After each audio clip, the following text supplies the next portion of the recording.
எல்லாருக்கும் வணக்கம். எல்லாரும் சூப்பரா இருப்பீங்கன்னு நம்புறேன். டேட்டா சென்டர் பத்தி ஒரு வீடியோ போடுங்க. நிறைய பேர் கேட்டிருந்தீங்க.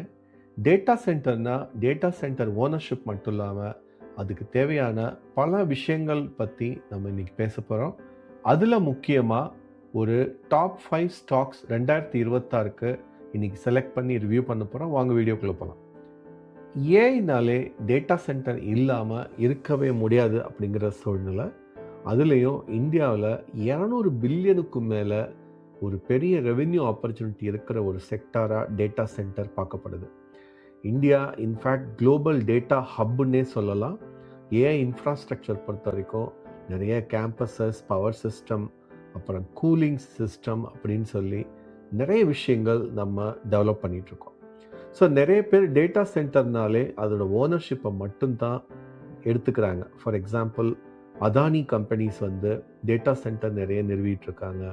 ரிலையன்ஸ் இதில் நிறைய இறங்கியிருக்காங்க. பாரதி ஏர்டெல் இறங்கியிருக்காங்க. ஆனால் வெறும் டேட்டா சென்டர் ஓனர்ஷிப் அப்படின்னு பார்த்தோம்னா நிறைய கம்பெனிகள் லிஸ்ட் ஆகாத கம்பெனிகளும் இருக்குது.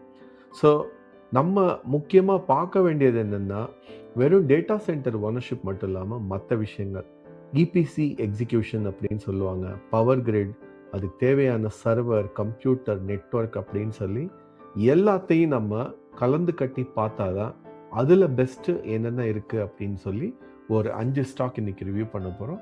வாங்க ஃபர்தராக ரிவ்யூ பண்ணலாம். நம்ம பார்க்க போகிறதுலே ஃபஸ்ட்டு கம்பெனி ரயில்டெல். இது ஒரு இந்தியன் பிஎஸ்யூ மட்டும் இல்லாமல் நேஷன் வைட் ஃபைபர் பேக் போனாக இப்போதைக்கு இருக்குது.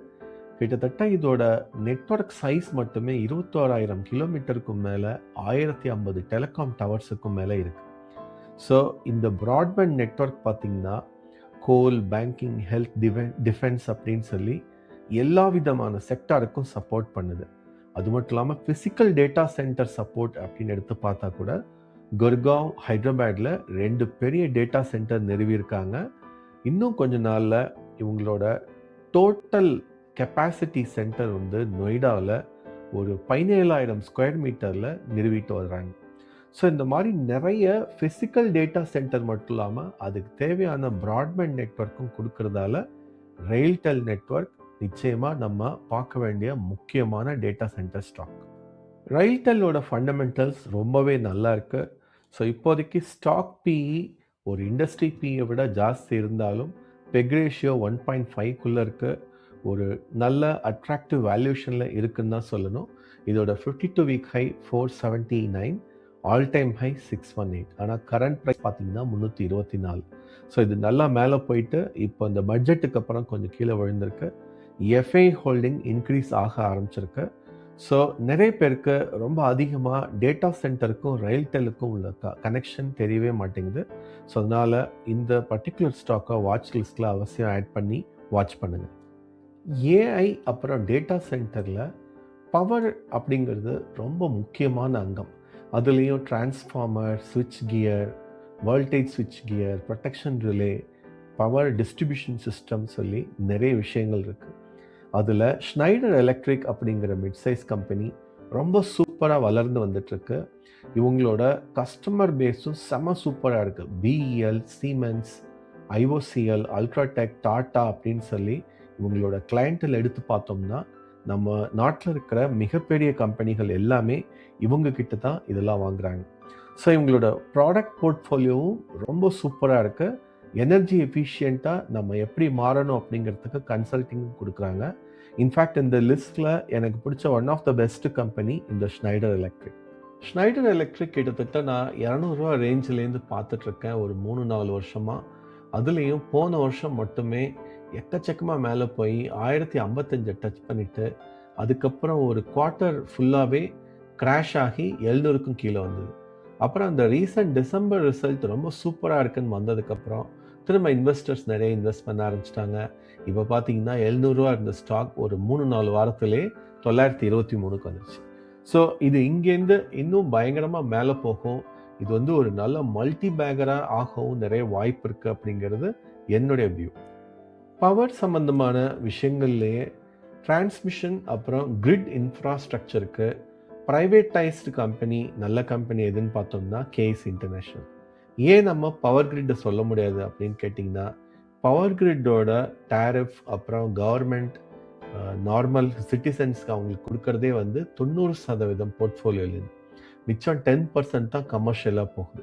ஸோ அதனால் அவங்களோட ரிட்டர்ன்ஸ் வந்து ஒரு ஸ்டாண்டர்டாக இருக்க போகுது. இன்ஃபேக்ட் ஒரு லாங் டேர்ம் இன்வெஸ்ட்மெண்ட் எதுவுமே ஆகாமல் எனக்கு வந்து ஜஸ்ட் வந்து பவர் யூட்டிலிட்டிஸில் மட்டும் நல்ல கம்பெனின்னா பவர் கிரிட். ஆனால் இந்த ஏஐ சார்ந்த டேட்டா சென்டர் சார்ந்த ஒரு பவர் கம்பெனி எனக்கு வேணும் அப்படின்னு பார்த்தோம்னா கேஇசி இன்டர்நேஷ்னல். கேஇசி இன்டர்நேஷ்னல் ஒரு மிட் கேப் கம்பெனி. இப்போ உள்ள ஃபண்டமெண்டல்ஸ் ரொம்பவே நல்லா இருக்குது. ஸ்டாக் பி ரொம்ப கம்மியாக இருக்குது, 21.4. இருந்தாலும் இண்டஸ்ட்ரி பியை விட ஜாஸ்தி. பெக் ரேஷியோ 1.5க்கும் கீழே இருக்குது. கரண்ட் ப்ரைஸ் 600க்கும் கீழே. இதோட 52 வீக் ஹைக் எடுத்தால் 950, ஆல் டைம் 1313. ஸோ எப்படி பார்த்தாலும் இது வந்து இங்கேருந்து ஒரு சாலிடான பொட்டென்ஷியல் இருக்கிற ஒரு கம்பெனியாக தோணுது. அதனால் அவசியம் வாட்ச் பண்ணுங்கள். நாலாவதா எனக்கு ரொம்ப பிடிச்ச, உங்களுக்கு ரொம்ப பரிச்சயமான network technologies. AI server, high performance அப்படின்னாலே நெட்வொர்க் தான், வேறு பேரே கிடையாது அப்படிங்கிற அளவுக்கு சூப்பராக வளர்ந்து வர்றாங்க. ஸோ முக்கியமாக இவங்களோட என்விடியா பார்ட்னர்ஷிப் தான் ஒரு சரியான டேர்னிங் பாயிண்ட் அப்படின்னு சொல்லலாம். ஸோ அங்கேருந்து பார்த்தா கூட இவங்க இங்கேருந்து இன்னும் பெரிய அளவில் க்ரோ ஆகிறதுக்கு நிறைய வாய்ப்பு இருக்குது. நெட்வொர்க்கோட ஃபண்டமெண்டல்ஸ் ரீசெண்டாக தான் தனியாக நான் ரிவ்யூ பண்ணியிருந்தேன், அதனால் நான் டீட்டெயிலாக போகிறதில்ல. ஸோ இப்போதைக்கு இதோட காஸ்ட் பார்த்திங்கன்னா நிச்சயமாக சீப்பும் கிடையாது, அதே நேரத்தில் இது ரொம்ப கம்மியாகி கீழே வரத்துக்கும் நிறைய வாய்ப்புகள் இல்லை. ஸோ அவசியம் வாட்ச் லிஸ்ட்டில் வைங்க. லாஸ்ட்டாக எல்என்டி. எல்என்டி பார்த்திங்கன்னா இபிசின்னு சொல்லுவாங்க, என்ஜினியரிங் ப்ரொக்யூர்மெண்ட் கன்ஸ்ட்ரக்ஷன் ப்ராஜெக்ட். இதில் இவங்களோட அடிச்சுக்க ஆளே கிடையாது. டேட்டா சென்டர் கன்ஸ்ட்ரக்ஷன் அப்படின்னு சொன்னாலும் சரி, இன்ஃப்ராஸ்ட்ரக்சர் இன்டகிரேஷன் சொன்னாலும் சரி, இவங்க தான் வந்து நம்பர் 1. ஸோ இவங்களோட முக்கியமான விஷயமே எக்ஸிக்யூஷன், அதுதான் இவங்களோட ஸ்ட்ரென்த். எல்என்டியை 1-2 செக்டாரில் நம்ம அடக்கவே முடியாது. Infrastructure, hydro carbon, power, process, defence, IT, finance அப்படின்னு சொல்லி எல்லா இண்டஸ்ட்ரியிலையும் உங்களுக்கு வந்து ஒரு சூப்பரான பரிச்சயம் ப்ளஸ் எக்ஸ்பர்டீஸ் இருக்குது. எல்லாத்துலேயும் உங்களோட எக்ஸிக்யூஷன் பார்த்திங்கன்னா கிளாஸாக இருக்கும். ஸோ இதோட ஃபண்டமெண்டல்ஸ் பார்த்தோம்னா இது எப்போதுமே ஸ்டாக் பி, இண்டஸ்ட்ரி பியோட ஜாஸ்தி தான் நான் பார்த்துருக்கேன். நானும் கிட்டத்தட்ட ஒரு 2000 ரேஞ்சிலேருந்து இது ட்ராக் பண்ணிகிட்ருக்கேன், எஸ்ஐபி பண்ணலாம் அப்படின்னு சொல்லி. ஆனால் அது மேலே தொடர்ந்து போயிட்டே தான் இருக்குது, கேட்ச் பண்ணவே முடியல. ஸோ எனக்கு என்ன தோணுதுன்னா, இன்னமும் வெயிட் பண்ணாமல் இப்போலேருந்து எஸ்ஐபி பண்ணலாமா அப்படிங்கிற அளவுக்கு வந்து தொடர்ந்து மேலே போயிட்டுருக்கு. ஏதாவது ஒரு சரிவு வருதான்னு பார்ப்போம். அவசியம் நம்ம எல்லாருமே வாட்ச் பண்ண வேண்டிய ஒரு ஸ்டாக்குன்னு சொல்லுவேன். ஸோ இப்போதைக்கு பெக் ரேஷியோ ஓரளவுக்கு ஆவரேஜாக இருக்குது. வால்யூம் தொடர்ந்து மேலே போயிட்டு தான் இருக்குது. நிறைய எஃப்ஐ ஹோல்டிங் இருக்குது. எஃப்ஐ ஹோல்டிங் பார்த்திங்கன்னா கிட்டத்தட்ட 20%, ஒரு 3% 3 வருஷத்துலேருந்து தான் கம்மியாக இருக்குது. மற்றபடி எஃப்ஐ தொடர்ந்து ஹோல்ட் பண்ணுற ஒரு ஸ்டாக்காகவும் இது இருக்குது. டேட்டா சென்டர் ஸ்டாக்ஸ் பற்றின இந்த வீடியோ உங்களுக்கு பயனுள்ளதாக இருக்கும்னு நம்புகிறேன். ஸோ நிச்சயமாக நீங்கள் சொல்லலாம், நிறைய ஸ்டாக்ஸ் நம்ம எதிர்பார்த்தது இதில் இல்லை, ஆனந்த்ராஜ் இல்லை, அதே மாதிரி E2E மாதிரி சின்ன கம்பெனிகள் இல்லை அப்படின்லாம் சொல்லலாம், பிளாக் பாக்ஸ் இல்லைன்னு சொல்லலாம். ஸோ இதெல்லாம் வந்து ஒன்று ரொம்ப சின்ன கம்பெனியாக இருக்குது, அல்லது இதெல்லாம் அதிகமாக ஆல்ரெடி மேலே போயிடுச்சு. ப்ளஸ் ஒரு சில ஃபிசிக்கல் டேட்டா சென்டரில் மட்டும் இருக்குது. அந்த மாதிரி தான் நான் பார்த்தேன்.